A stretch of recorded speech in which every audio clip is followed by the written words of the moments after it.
Pulo Rap Battle League, Buena Mano 2 dito sa Branded Munoz QC Pulo Magingay. Yeah! Buena Mano 2, tryouts ng mga bagong papasok sa Pulo. At syempre, sana sa susunod, makapasok na kayo ng flip top at matanggal si Batman. Maraming salamat sa Branded sa magpapayaran ng venue, Hypebeat, Black Manila, Real Jokes. Maraming salamat syempre, R&R. Maraming salamat sa R&R. Killions,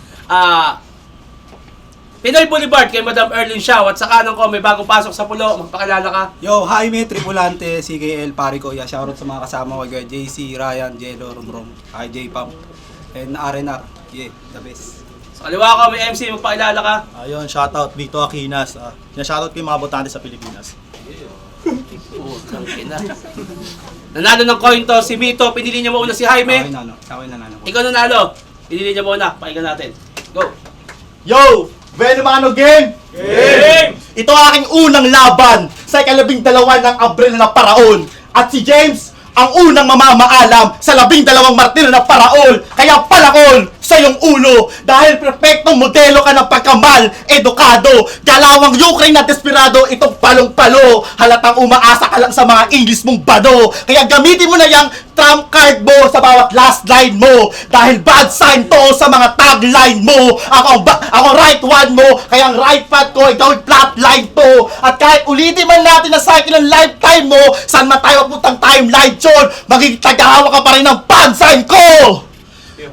At ngayon, dahil ikaw ay sabik, uhaw, sa exposure, ay ipagbibigyan ko to sa Bitbit 90mm Canon, pero hindi dala camera ang aking dala, kaya pagka-shot ay sure na iiwanan ka sabog sa pool. Itong unang laban ay sa top tier, habang lumalaban ka sa unang laban ay pang top tier.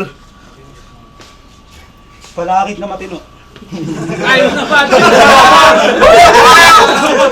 Yo! Intro lang. Parehas kaming debut at may isang minutong pakulo. Ang masasabi ko ay thank you dahil sa inkwentrong nabuo. Pahina number 1. Saan nga ba galing ang mukhang una nung patubo? Kaya't halina't pag-usapan hanggang sa mag-aalit yan at maburato sa pulo. What's up, Mito Aquinas? Tanggapin mo tong dick kong matigas. Pagkakabalos ko sa pisngemis tulang bikong nanigas. At sa pangalan mo kaya ako'y walang respetong mapitas. Kasi aking nabistot na lutas na lumaki ka lang sanhi ng dildo patilas. Kasi yung weirdo ng si Ma'am sinibak na malibog ng bilas. Kaya wala nang intro na chillax. I-expose ko rito pati pas. Nung pinanganak kasi dati itong si Miko Aquinas, ultimo 5 na pilas. Ospital pagkain, libo-libo patigas. Kaso yung nakita mukha niya paglabas, sumigaw yung airpat ng baras sa hindi birong pagbigkas. Putya, dapat pinutok ko na lang sa bimpo na kupas. Mahal na pala kilo ng bigas. Oo, kasi pangalan niya dapat Miko. Kaso naging Mito. At ang aking infong na limas, kasalanan niya ng bida-bida-bong tito na pingas. Kaya bumalik ka na lang umasa yung tribo na likas, humukay ng ginto at hiyas dahil masyado ka pang mababa para kang pasweldo sa mga manggagawa pagdating dito sa Pinas. Yo! Unang round pa lang to pare kabanata kung paano ka sinilang. Tsak na swak to pag nasabi ibang rounds ko sa libingan. Makikita nyo ng swabe ang bagong anyot, bagong irang ipapalaganap ng isang Jaime. Batang bagong baryo at bagong silang. Tayo, pangalawang bat, pakinggan natin. Yo, Hernan, Lutz, di ba usapan 1 minute lamang? Hindi ko alam kung mapanglamang to o sadyang mangmang kalamang. At sabi niya, Thomas Aquinas, akain na isun tanga. Anong Aquinas? Ikaw ang patunay na pruweba na modelo ka na may crisis ang Pilipinas. Game! Game. Alam nyo ba, may dalawang pantig kay Jaime. Kaya simulan natin himayin sa pagka-high mo sa iyong ngalan. Kaya Jaime, Jesus Mariosep, nag-high note itong si Hydol sa kanyang unang laban. Pero kahit mag-take ka pa ng shots pang highball, ay nalapaso na kita sa high court. Sabay labas ng aking hydro. Pagka-hit, ito yung masyasyak sa parang aigo. Sabay hawak sa kanyang gaito. Gamit kamay kong malagay ito. Pipihitin hanggang mag-join sa makrak na parang hi-ho. Pero hindi pa ito tapos.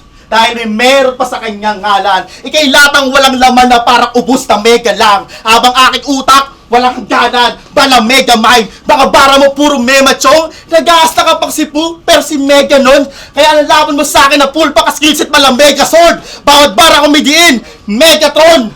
Kaya, madali lang kita nabaybay, parang dagat ang isla natin. at hindi mema yon. Dahil ang mekanismo sa Bueno Mano ay aking metaphor. Walang meta boy. Lahat ng may kwento, giba na parang uminom lang kayo ng metanol. Tayo, paano ba? Pahinga natin. Balakid na may bangs. Sabi na, apelido na raw, Akainas, hindi Aquinas. May pagka-desidido to. Putang ina mong pakialam ko sa apelido mo. Musta tryouts, bata? Sheesh, umabol lang, nakapasok pa. Pinanood ko ang iyong talata, puta, kakaantok ka. Kala ko talaga may pasabog siya. Yun na pala yung ending, nako. Tarantadong salot ka, marami pang mas deserving sa'yo.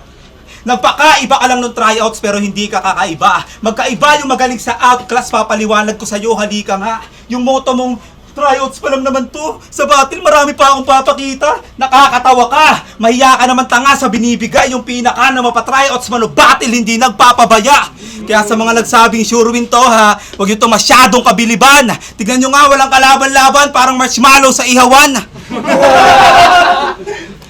Ako pa talaga ang hahamunin sa ganitong sparring ng bano. Siguradong lalamunin pag ganito yung banding at tagpo. Kung tumatiming nga lang to, para sa spiral niyang anyo kasi mukhang ang paborito niyang dessert ay mga ice cream ng kano.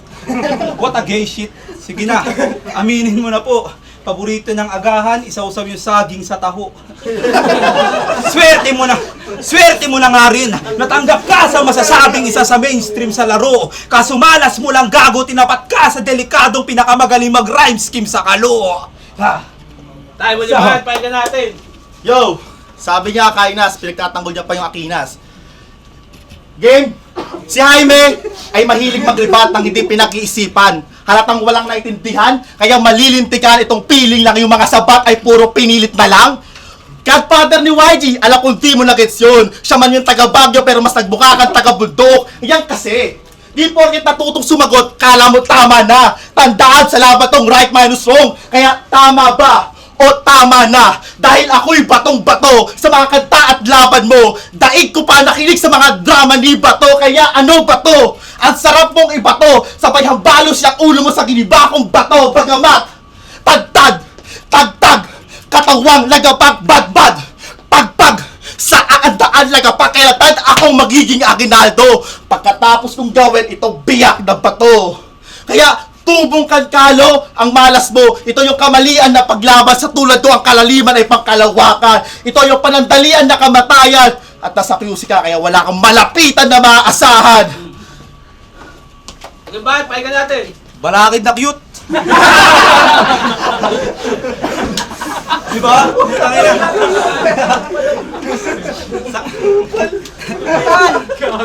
Sana uminom na lang ako sa bahay ng beer at nag-Facebook. Kasi walang kakwenta-kwenta, parang cashier na nag-day off. Kung nag-disappear and say, doon ka na lang sa battle na to and let's say, na hindi na sana madudungisan yung karir mo bilang SK. Oo, isa tong SK sa nabotas na puro pangit ang panglunas. Unang project walang kupas, nagpaskil agad ng wanted tagapunas. Isang tamad, sakim, walang papiting kahit man lang sopas kasi ang napupuntahan ng tax ay ginagawa niyang budget niya pambukas. Sana malaman niya ng kapitan nyo at magalit sa Judas ng sa gayon, mapalitan to at ikaw naman yung maging wanted mandurugas. So fuck mythology, magkalayuman mundo natin ng many century. Wala dito ang iyong mama, love of my life mo na asawa ay steady memory. Tawag sa radio gaga, wala ka nang kasama patay sa deadly melody. Baka nakakalimutan mo na Earth to Freddie Mercury. Yaw! Kung ito yung biyahe ng battle rap, ako'y walang oras sa pagpreno. Tapos na ako sa punching bag, ilabas nyo naman yung tumutodas magmaneho. Pero kahit binadibag kita ngayon, at ikay maulat sa ating duelo, at isa sa pulo na tayo, tol. Congrats sa ating pareho. Pulo, Rap Battle League. Ben Amano to dito sa Branded Munoz QC. Pulo, isang best pa, magingay! Hypebeat, Black Manila, Real Jokes, R&R, Killions, Pinoy Boulevard kay Madam Erlyn Shaw. At ang boto ng Horado, 3-0 para kay Jaime. Congrats! Salamat Pulo, salamat kay Mito. Shoutout ko lang Aaron Baladjay, Rap Aguinaldo, tsaka si J-Pam. Salamat.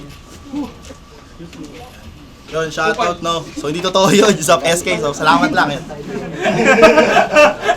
Yo, Reliverse, binoto ko si Jaime. Hindi, sa material, halos pantay lang sila, pero mas well-rounded si Jaime. Lalo sa, mas well-rounded siya. Isang style kasi yung ginagamit ni brother, dito si Mito.